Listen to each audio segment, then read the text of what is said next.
Hi, this is Arleen Martino, back with you for a series of short episodes on U.S. history.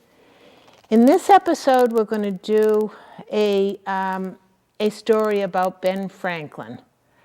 And I want to speak about the great Ben Franklin, who grew up in Boston during the days when Increase and Cotton Mather were fighting with the British Crown to keep the Massachusetts Bay Charter, the valuable 1929 document that King Charles I had given to John Winthrop and his followers. Now, that charter gave the original settlers of the Massachusetts Bay the right to rule themselves as free Englishmen.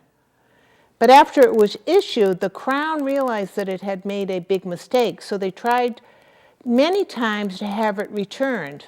But the early settlers of the Mass Bay colony would not give it back.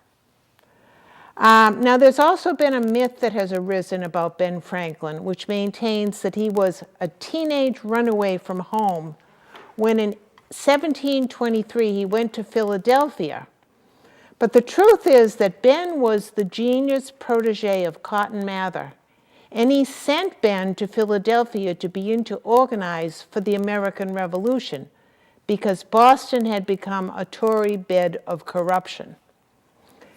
Now, a little history of the Mass Bay colony.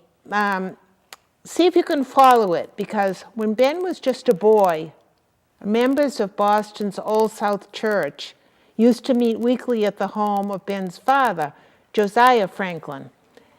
And at that time, the church was not just a place of worship, but it was also a place where community organizing occurred. And the young Ben Franklin used to hang around those community organizing meetings. And there he caught the eye of Cotton Mather, who recognized his brightness and told Ben's father that the boy would make a good scholar. So when Ben was just 8 years old, Josiah Franklin enrolled his son in Barton's Latin School, the Boston school where they prepared students to go to Harvard, the college where ministers were trained in those days. And as I said before, ministers were also political leaders.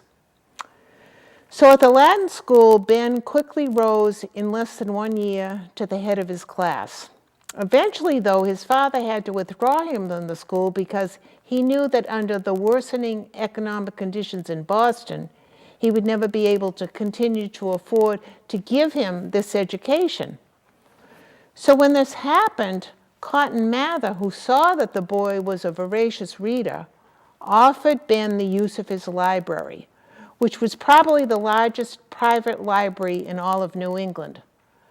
So as the story goes, when Ben went to the home of Cotton Mather to deliver the candles that his father made, he would read. Later, he would say that among the books that he found in that library, one stood out. It was an essay written by Cotton Mather himself, and it was called Essays to Do Good. And that book so powerfully affected Ben that he used it as a political organizing manual when he went to Philadelphia.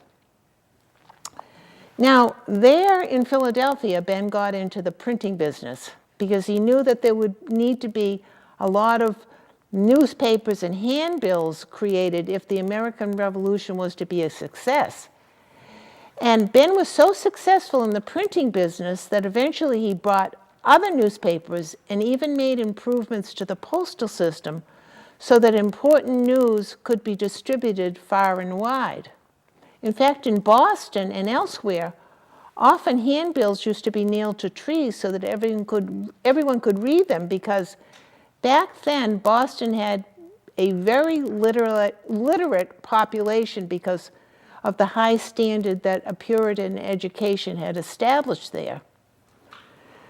So eventually, Franklin became so rich that he could afford to retire at an early age and dedicate himself to studying science and getting involved in international political organizing.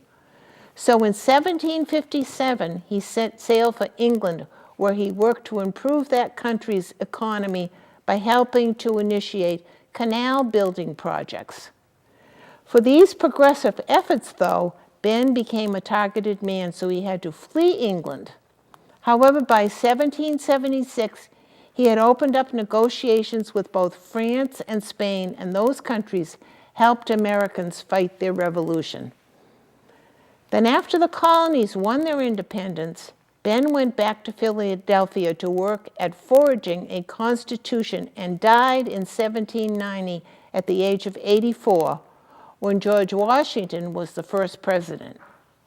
Now, many insist that Ben Franklin did the equivalent of several lifetimes of work in one lifetime because of all that he accomplished.